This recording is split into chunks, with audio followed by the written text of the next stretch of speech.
Hey, everybody, welcome back to Lettermen Row. I am Austin Ward. We got a full house on deck for this practice report brought to you by Byers Auto. Tim May, Spencer Holbrook, Jeremy Birmingham joining me as we're just a couple days away from Ohio State, Penn State, at least tentatively. The Big Ten did have its first cancellation.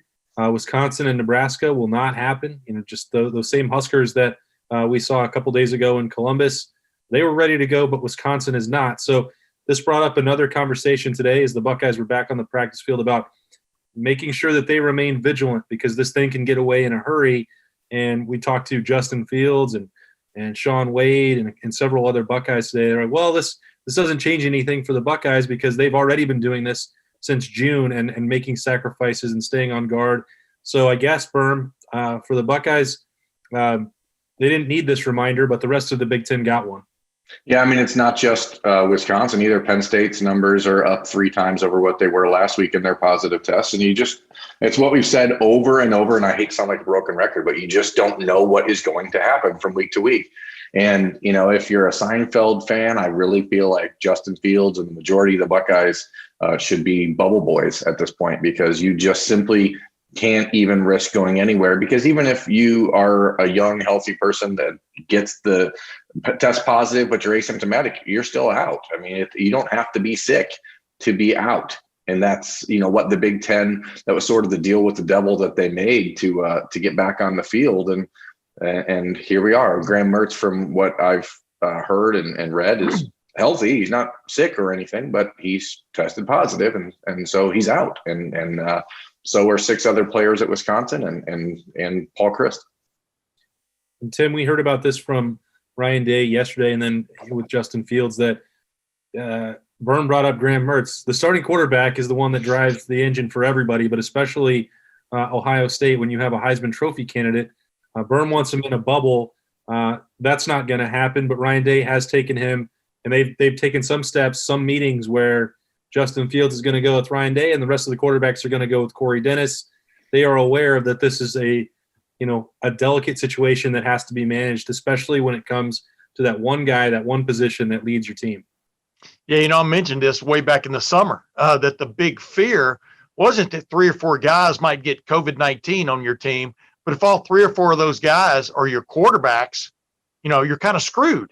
And that's kind of, it appears that's kind of what happened at Wisconsin with Graham Mertz and maybe even the backup quarterback. And so now where do you go? And yes, I think Ryan Day and his staff, and I'm getting this from the parents I've talked to, like Corey M. Teague and Monica Johnson and Nan Werner, that in fact, they seem to have thought through every scenario to a certain extent, and sometimes 2 or 3 times. And when it comes to staying out of harm's way, staying out of people's way, for more of another term, because that's how you pick up this thing, is airborne more than anything else. And it appears they've done a great job, but like we've talked about before, you never know where you're going to get it and when you're going to get it.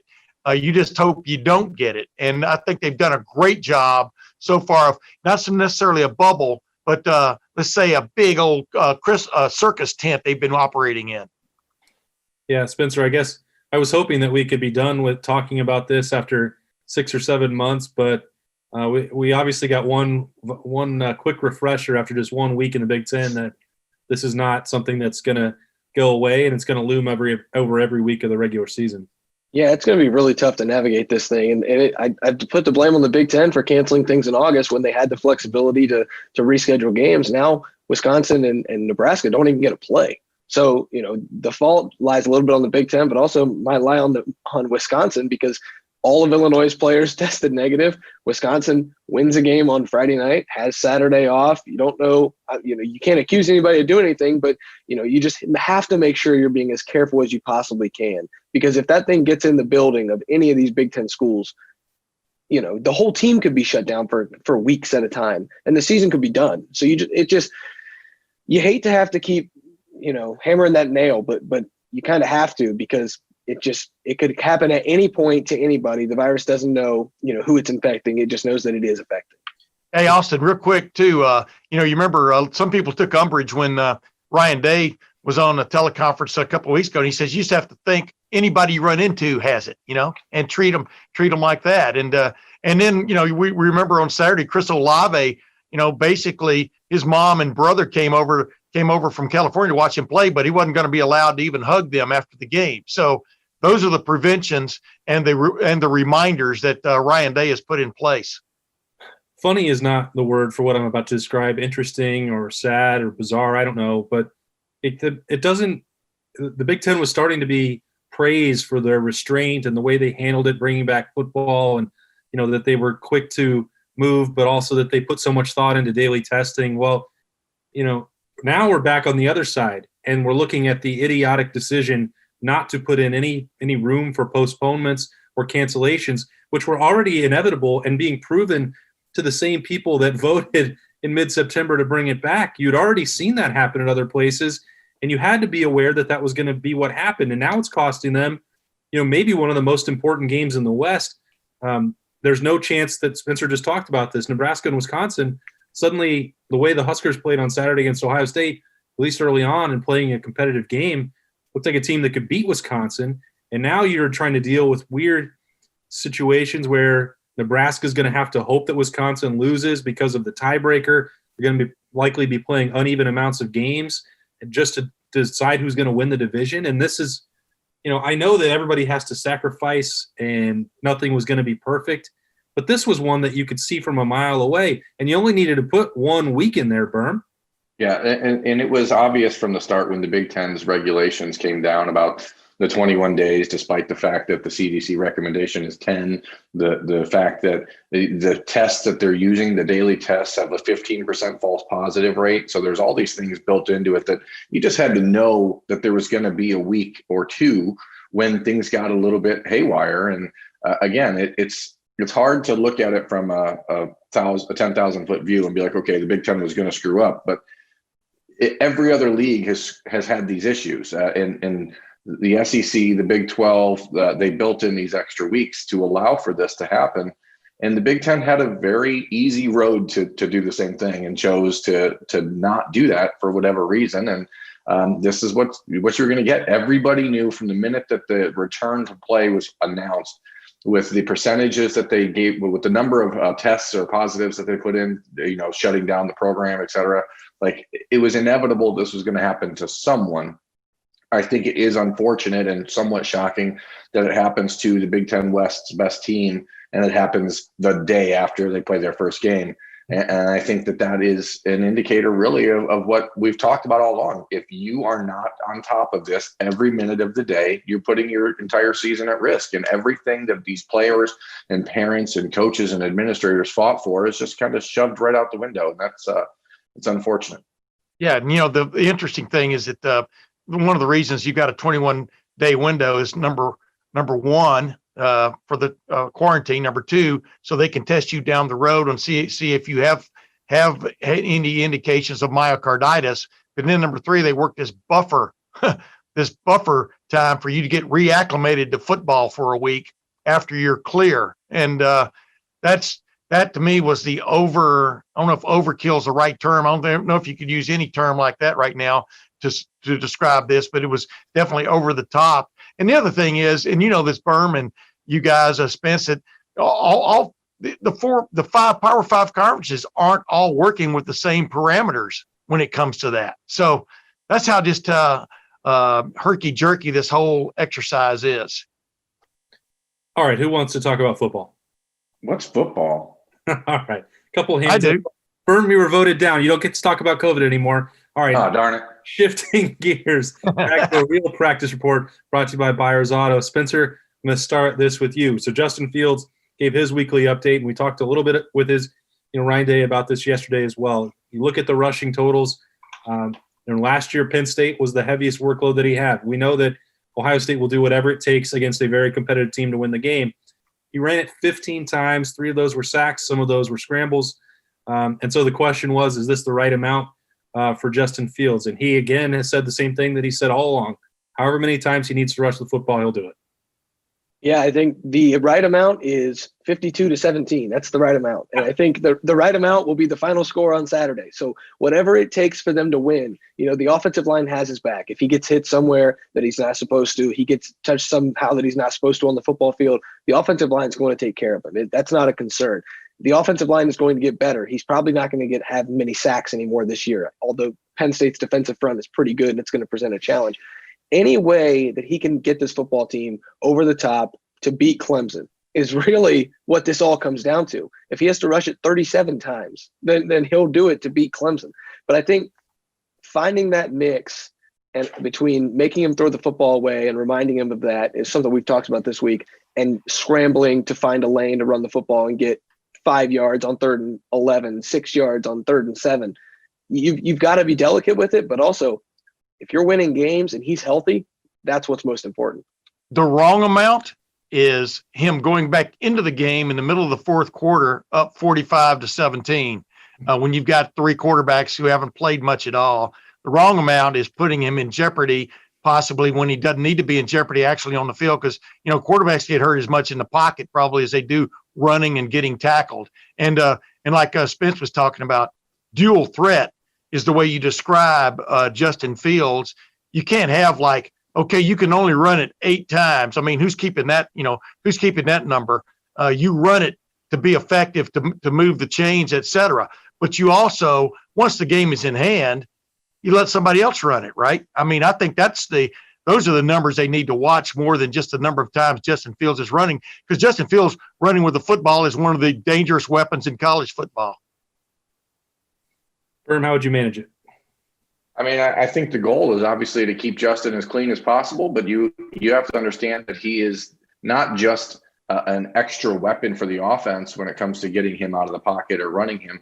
He's also probably the best pure runner with the football on the team. So it's not just that he's an additional weapon. He's also the best weapon. So there's certainly a matter of trying to balance that with his responsibility as the leader and the passer. But to me, you go out there and you get a lead, and then you play with the numbers after that point. I mean, if you go back to Penn State in 2017 or 28, what year was it? 2016. My gosh, it was a long time ago. Boy, that was 2016 already. JT Barrett was that was a different election year. JT Barrett running the ball a whole lot at Penn State in the wideout and ends up getting hurt.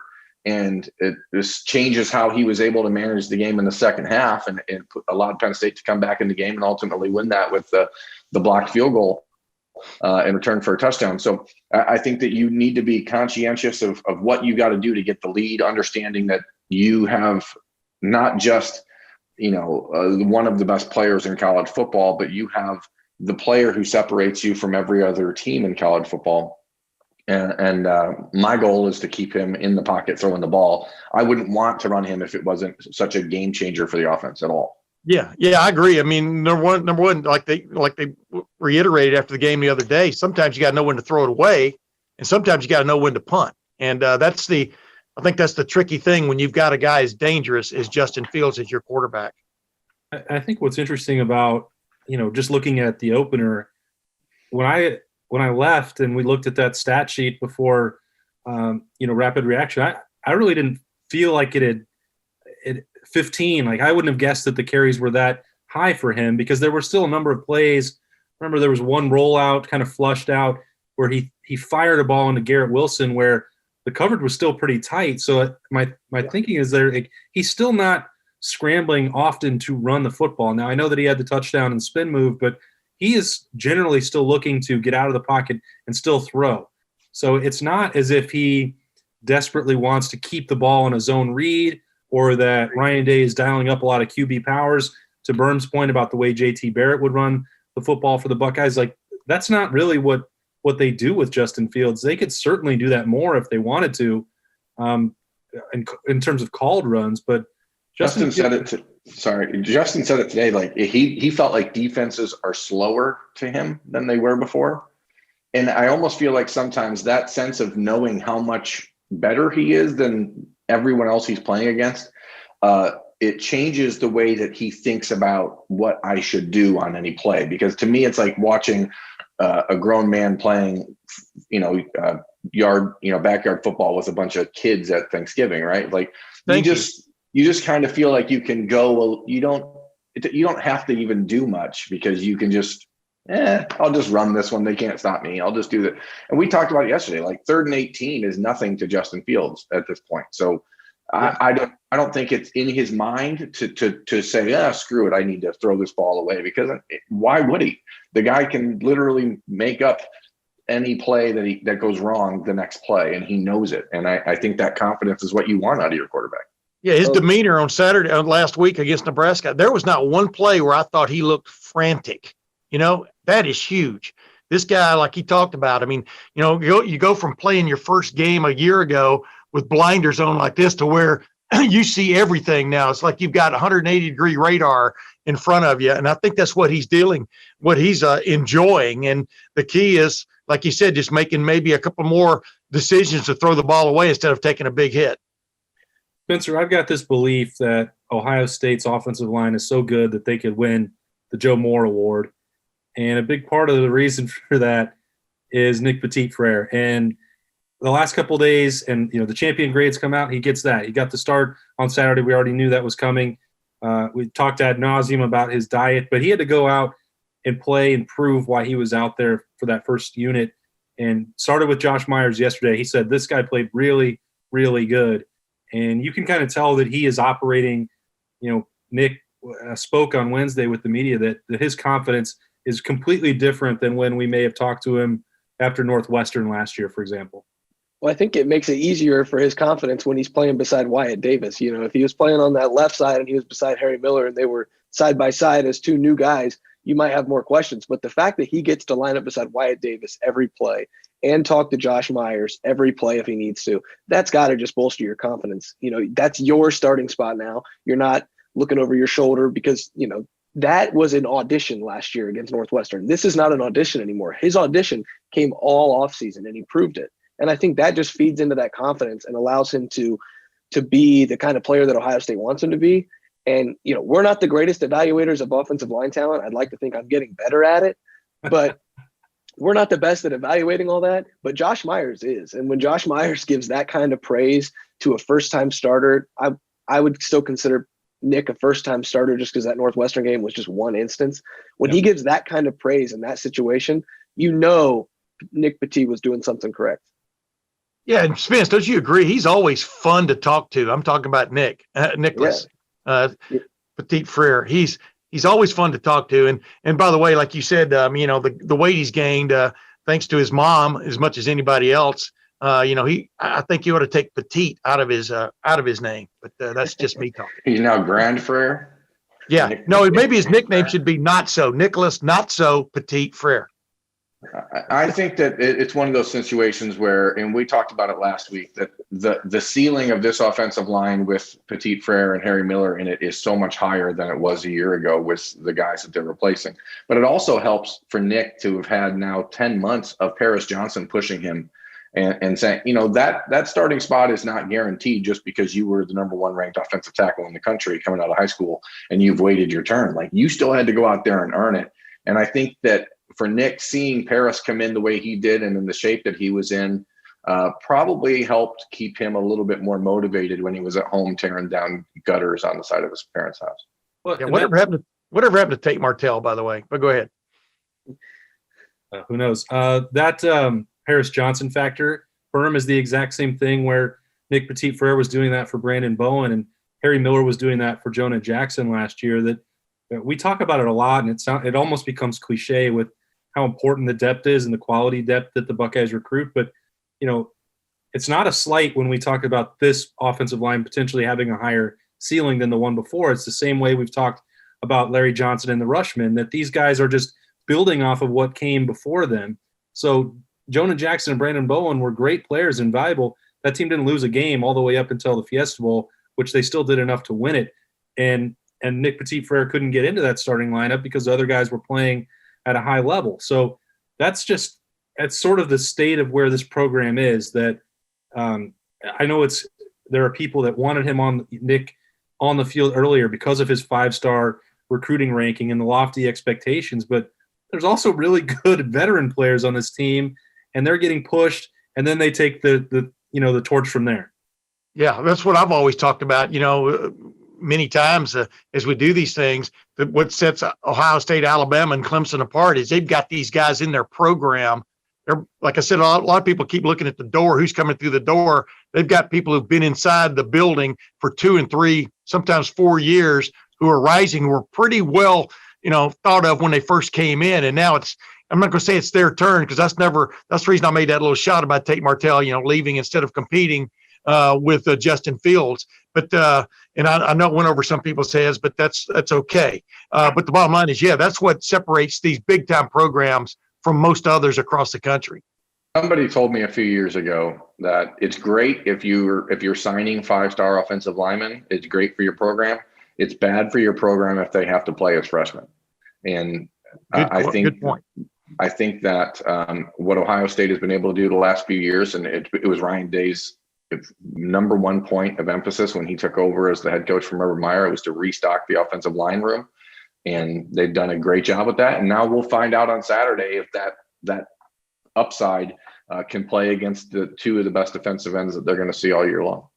And I'm glad that Lettermen Row has been around. I'll let you jump in, Spencer, but I just want to make sure, since Tim brought it up, that we've been in business long enough and covered this team long enough that we no longer need the Tate Martell counter for Burn. Like, that's just no longer part of our coverage. Yeah, that's sweet, actually. We lost it. All right, Spencer, bring us home.